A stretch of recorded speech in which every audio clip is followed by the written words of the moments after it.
อีกแล้วเป็นไงเอาคือบ่ว่างก้อนเบ็ดคันนี่เอาสบายดีทุกคนพบเจอกับสลาวคือเก่าเนาะมื้อนี้สลาวกะพาลูกสมุนเนาะแล้วก็บ่อกุ้งมาหาตกเบ็ดคือเก่าทุกคนตกปลาคือเก่าตกปลากดเด้อทุกคนตอนนี้น้ำใหญ่น้ำลากทุกคนเพราะว่าเมื่อคืนนี้ฝนตกแห้งคักเนาะอยู่บนเก่านี่แหละมื้อนั้นมา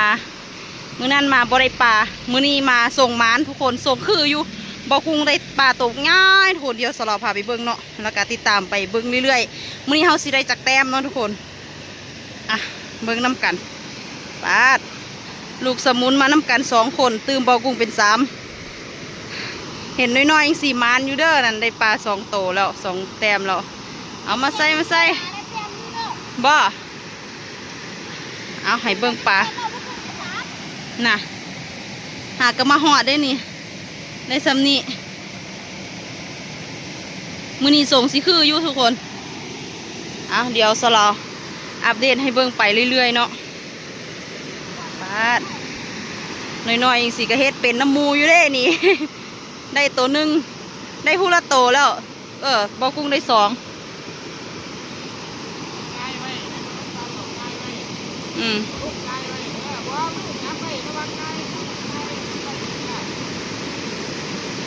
โอเคปาดโถเบิ่งน้ำโลดเบิ่งโลดเมื่อคืนนี้ฝนตกคักแน่ยังไงโอเค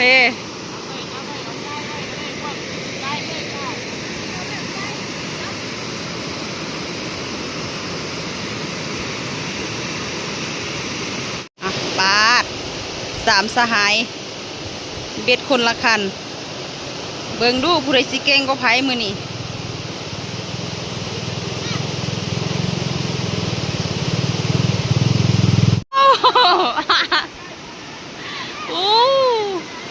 ป่าใหญ่ไปเอายกแม่เน็ตเอาแม่เบ็ดติดแล้วไป โอ้ยฮะ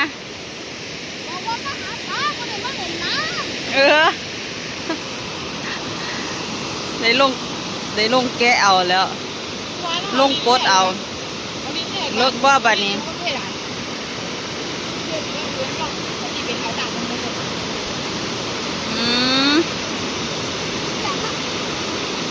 ทุกคนตอนนี้กะเวลา13:42แล้วน้องทุกคนจะพากันเมื่อโอ้กับพอได้อยู่เด้ให้เบิ้งนั่นปาดไข่กว่าแต่ละเทืออยู่เมื่อหากินข้าวกินน้ำก่อนทุกคนเทน้ำออกก่อนเอาสิรุดไปใส่เกาะโตได้ก้อนมูนี่เสียชีวิตแล้วนะได้จากโต2 4 6 7ได้7โตไปทุกคนเมื่อหากินข้าวมื้อแรงจะค่อยมาไหม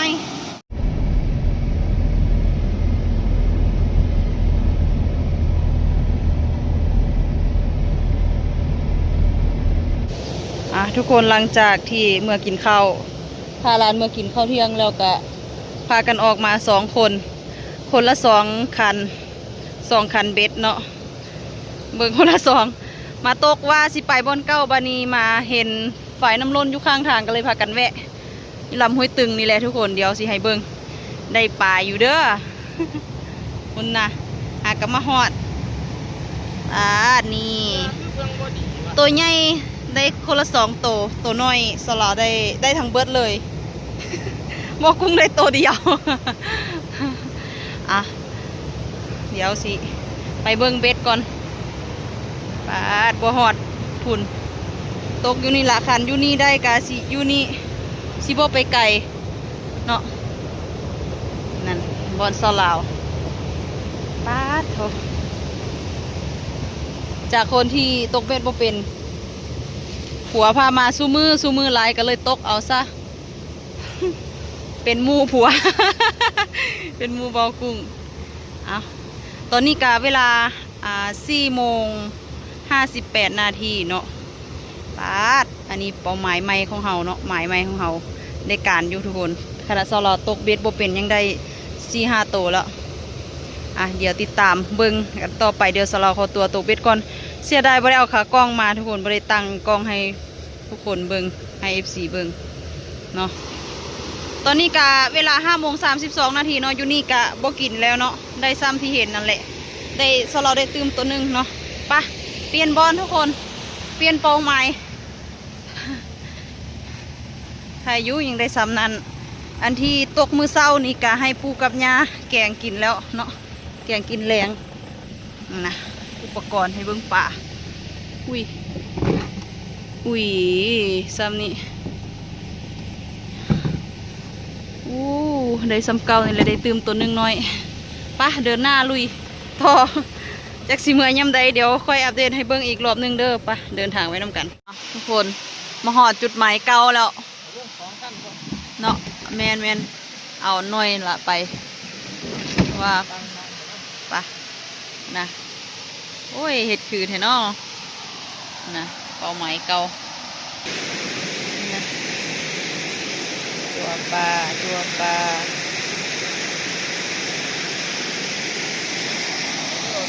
เอาเริ่มต้นไม้นับหนึ่งอยู่มองไม่เปลี่ยนไม้อันใดเปะโอเคเอาตกทาเลย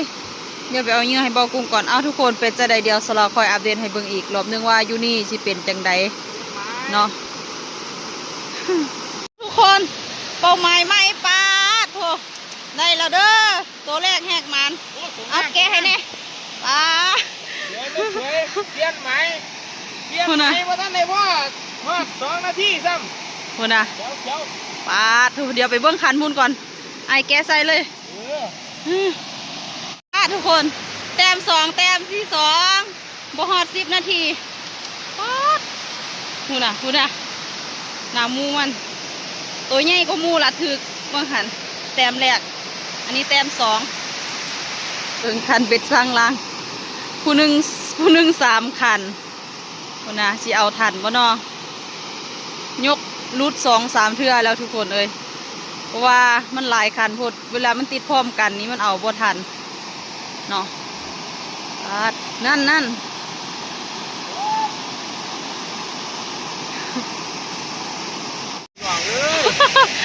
ันเข่าหลายโพดแม่นมันติดพร้อมกันไม่มันเข่าพี่ลึกนะโตบักใหญ่นั่งรูปเบียร์โอ้มันน่ะเข่าพี่ลึกโพดคุณน่ะปาดโตใหญ่เบิ่งเด้อน้องเอ้ยตาสะอ่อนมาอีกเอาอีกตัวที่4ปาดพี่น้องเอ้ยเบิ่งโตป่าดูงามแมนปาดโถเอาลุยทุกคนแมนพอไปดึงเบ็ดทุกคนเดียวได้น้อยได้หลายซ้ำใดเดียวสเราค่อยอัปเดตให้เบิ่งอีกรอบนึงเลยจังใดปลาก็กินเรื่อยเนาะอันสิมาทายเสียงบ่สิบ่ทันยกเบ็ดแต่ซ้ำนี้กับบ่ทันอยู่อีกแล้วเป็นไงเอาคือบ่ว่างก้อนเบ็ดคันนี่เอาบัดนี้เอาโอ้ทันแล้วมันติดพร้อมกันจนลมโอ้ยเบิ่งปลาทุกคนตอนนี้กะเวลา1 ทุ่มที่พากันเมื่อแล้วเบิ่งบ่เห็นหุ่งนี่ป่าอุ้ยเบิ่งป่าที่ได้ดูป่าตาสอนบ่หัวไฟกระมานเดียวนึงไปเมื่อมื้ออื่นเช้าค่อยมาอีกเป็นว่ามื้อนี้นี่คอลาบ่เห็นหุ่งอีหลีนละยุ่งกับหลายไปเอาทุกคนเดี๋ยวคลิปนี้สลอขอตัวลาทุกคนไปก่อนเด้อเอาไว้พบเจอกันในคลิปหน้าสบายดี